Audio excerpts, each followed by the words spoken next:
Hi guys, welcome back to my channel. My name is Ashley if you're new here, and if you are new here I would love you to subscribe because that would just mean the world to me. I'm going to be doing a really highly requested video, and it's a video I get asked an awful lot about, and it's my top MAC products or my MAC starter kit. So what I would recommend basically to someone who's walking into MAC, has no idea about any of the products in there, and they're brand new and they want to know exactly what they should be picking up, the creme de la creme as you might say. My recommendations are not based upon like products that are so colourful, so bright, and you use once or twice and then that's it, you throw them there. These are products that I continuously repurchase, products that I use every single day, if not every second day, and products that I know if I didn't have them I would be like, oh, I need that in my life, I have to go and repurchase it. Some of these are going to come as no surprise. Now I did do a video on my favourite MAC products and I will link that down below. For a very, very long time MAC was my favourite brand, and hence why I am DramaticMac.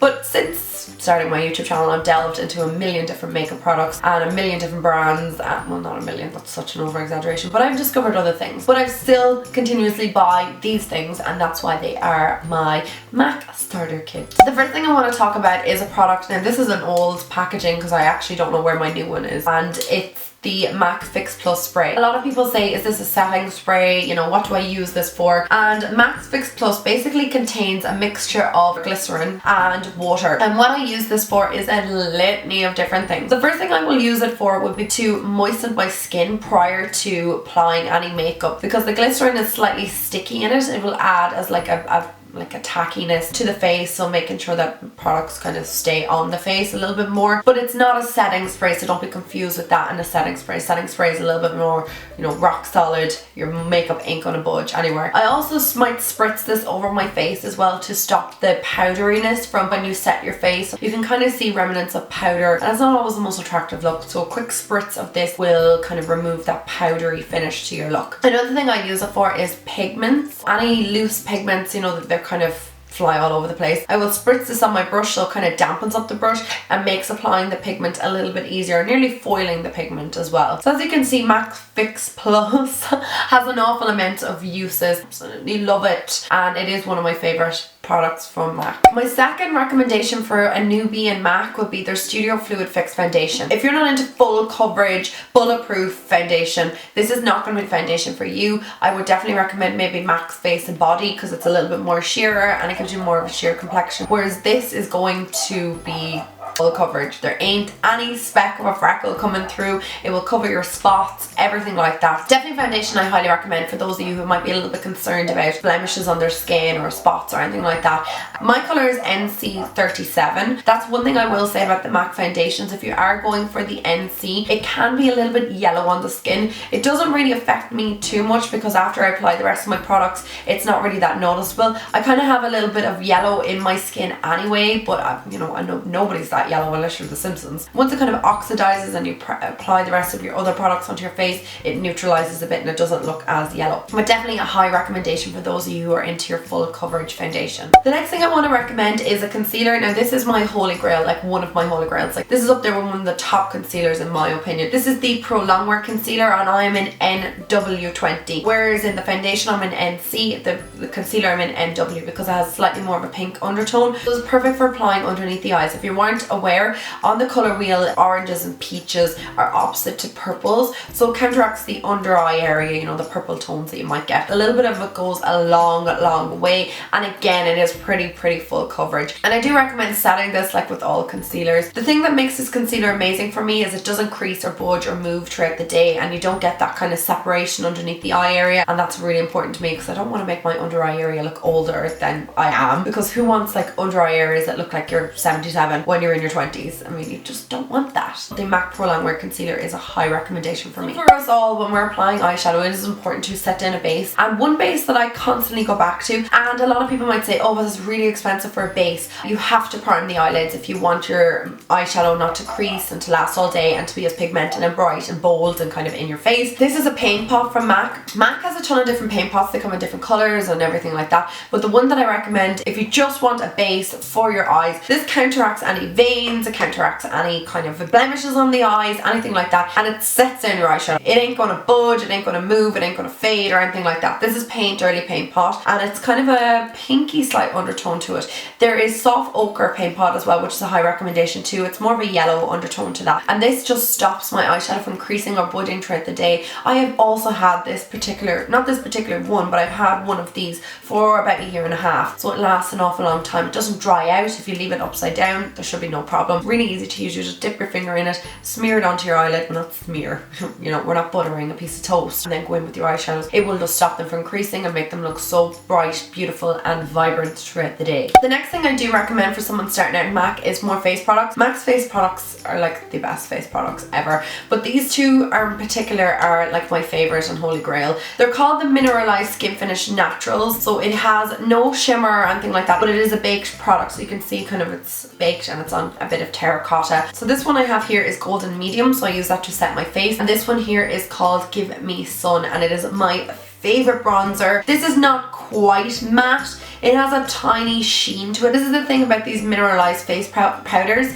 They have a slight like radiant appearance to them. They're not completely solidly matte. They're not going to make you look flat. They give you a little bit of radiance to the skin, and that's why I love them. I use light sometimes underneath the eyes, but I'm currently out of that one, but that is another one that I do recommend. Now I'm going to move on to the Mineralized Skin Finishes, and these are the ones with a little bit of shimmer in them, so perfect for using as a highlighting. And the one that I recommend to most people is Soft and Gentle. You can see it there. It is absolutely stunning, and once applied to the skin it gives this gorgeous glow. I don't know if you can see that there in the back of my hand. It's absolutely beautiful. It has a slight pinkness to it.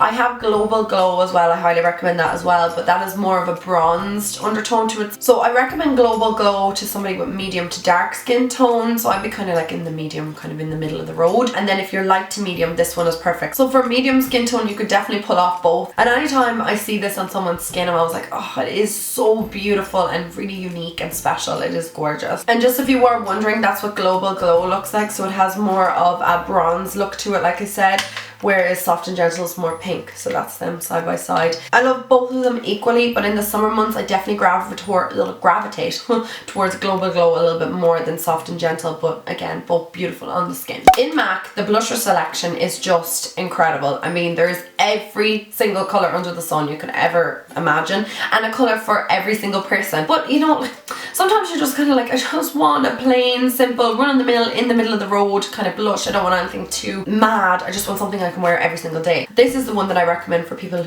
to wear every single day, and it is Warm Soul, and it's their Mineralized blushes, and it's gorgeous. It's like the perfect mixture of like a pink, neutral, coral shade. Literally any eye look that you're wearing, this blush will go with it. I don't know if you can see it, that's it there. It's probably not showing up too much with the light on this camera. It is stunning, and the great thing about MAC's Mineralized blushes is they're completely buildable. If you put this down you're like, I need a little bit more intensity. If you're like me, then you might end up going hell for leather with the blush. I think it's perfect for the summer, it's perfect in the winter, it's perfect all year round. It is something really, really special, and definitely if you haven't used it, try it out, see what you think. Give it a go. I'm not going to talk too much about eye products because I think that the affordable eye products are coming up in the world. I think like Makeup Geek and stuff like that are making amazing eyeshadows, and Morphe, and they're making incredibly beautiful eyeshadows, but there is a certain selection of MAC eyeshadows that I can't really do without, and I have repurchased a few times. The first one is this one here, and it's called Texture from MAC. So if MAC is new to you and you want to buy a MAC eyeshadow,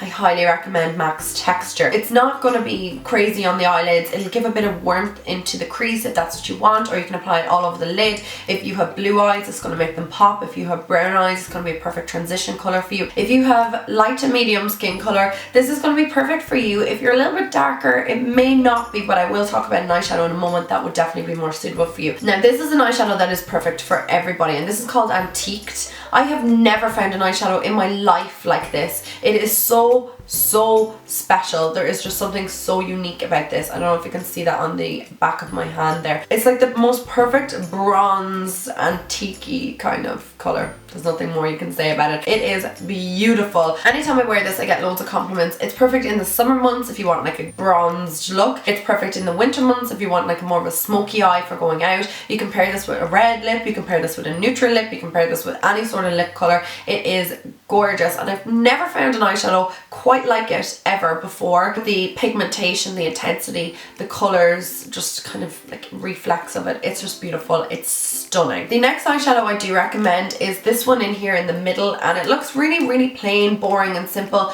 but without this, my highlight would just be so boring as well. This is what it looks like on the back of my hand. It's called Phloof, and I used to use Shroom, which is this one here, a lot more, but since discovering Phloof, it's just my everything. I only use it on the inner corner of my eye and underneath my brow bone. That's basically where I use it the most. It gives a gorgeous glowy inner eye tear duct. I just think it's stunning, and it looks, like I said, like nothing, but once it's placed on the eye and kind of, it's just, it's beautiful. I will always dig into my MAC palette just to get Phloof out, no matter what eyeshadow look I'm going for, unless I'm using like a particular palette or something. The other eyeshadows I want to mention are these two down here. So one is Embark and the other one is Swiss Chocolate. Swiss Chocolate's definitely going to be a bit more suitable for medium to dark skin tones for transition. Embark could be great if you've light to medium skin tone, as you know, like creating like a smoky effect, or if you have medium to dark skin tone, it can be great as like a transition colour or a colour just for in the crease. It is beautiful. Those 5 eyeshadows are my favorite ones, and ones that I would repurchase. I have, like I said, that other video down below with kind of a couple of other eyeshadows that I do like from MAC, but for a starter kit, they would be the ones that I would recommend. So, okay, finally for my MAC starter kit, I'm going to talk about the lips. And for the lips, I don't recommend the lip liners and I don't recommend the lip glosses, just if you're getting started. They're not necessary. Some of them are a little bit overpriced and you can get really good dupes of them in the drugstore or more affordable brands. So I'm going to stick mostly with lipsticks. I have 5 lipsticks I want to mention. I will link down my MAC favourite lipsticks in the description below, so do go check that out. Some of them might be a little bit different to this video because I have discovered a few in the meantime of making that video. But for now, I'm going to go through my 5 favourite ones. So the first one I'm going to talk about is MAC's Blankety. If you followed me for a while, you know MAC Blankety is one of my all-time favourite ones. It's just like the most perfect neutral nude colour for me. I find it very hard to get a nude neutral lipstick that doesn't look like flesh on my skin, and that is it there. So it's just got this kind of pinky undertone to it as well. So it is a nude lipstick. It has that ever so slightly pinky undertone to it. It is an amplified formula, so a little bit of this goes a long way. And like you can see there maybe on the back of my hand, I'm not sure if the light is washing it out. It's going to be a perfect colour for you if you have light to medium skin tone like me. It's perfect for the summer, perfect for the winter. It's just amazing. It is thebomb.com. The next lipstick I'm going to talk about is MAC's Pure Zen. So this is a lipstick I think I bought about a year ago and fell in love with it and had to buy another one because I used it up. And it is just a gorgeous peachy, like it's a peachy shade. It's kind of not too unlike what I'm wearing on my lips right now. I don't know if you can see that there. I just think it is so stunning. I love it so much, and like I said, it is like the perfect peachy shade. Like it is a straight up peach shade. Oh god, why is the light washing this out? It is beautiful. I will link down the video where I swatched this below so you can see what it looks like on my lips. The next colour I'm going to talk about is MAC's Myth. You can't go wrong with this. It is so light, so it's not something I recommend on its own, but I use MAC's Myth to tone down other lipsticks. So if I'm wearing a red and I want it kind of a little bit more toned down, I'll use Myth because it is a flesh toned colour. There's a slight remnants of like a peach in it as well. If you're a darker complexion, this is going to totally wash you out, but you could do exactly what I do and mix it with other shades to kind of tone them down a little bit. If you are light skin tone, this could be a perfect nude for you, so definitely try it out. The next one that I want to talk about is like my favourite lipstick ever, and this is Creme Cup. This is like my top favourite lipstick from MAC. There is nothing that compares to this. Like the other 3 or the other 4 that I'm going to talk about are super, but this one is just my be all and end all. I don't know if you can see that there. It is just the most perfect pinky shade. There is nothing on the market I've ever found close to it. I can't find a dupe for this. There is nothing that performs like it. It's a cream sheen formula. Every time I wear this, people are like, your lips look amazing. Even in videos, they're like, oh, what's on your lips? Again, for darker skin tones, I'm not quite sure if it will show up. Do let me know if you have like a medium to dark complexion, if you've ever tried Creme Cup and how does it look on you, because it might be helpful to other people in the comments below. And the last lipstick I want to talk about is called Honey Love. So this is the only matte that I'm going to talk about. It is gorgeous, so you can see it there. It's kind of like Blankety's sister but in a matte formula. So if you like Blankety but you don't like the amplified formula, try Honey Love because it is more of a matte formula. Well, it is a matte formula. I just think it is super. I love it. They're my 5 favourite lipsticks from MAC, like my all-time favourite lipsticks. Like I said, I will link down an old favourite MAC lipstick video and you can see what I was loving in that one. Anyway guys, I hope I was a little bit helpful for those of you who are just getting into MAC and you're a beginner. If you have any of these products and you've tried them before, please let me know what you think of them. Do you like them as much as I do? Is there anything else that maybe you would recommend from MAC that maybe I've never tried before? Let me know down below. I think I've tried nearly everything from MAC at this stage. I'm a huge fan of MAC products, but I'll always give something a whirl. There's always new things coming out from MAC that I've never tried before that I always, you know, want to give it a go. I hope I helped some of you with your MAC starter kit. If you have any more video requests, please let me know and I'll talk to you in my next one. Bye guys!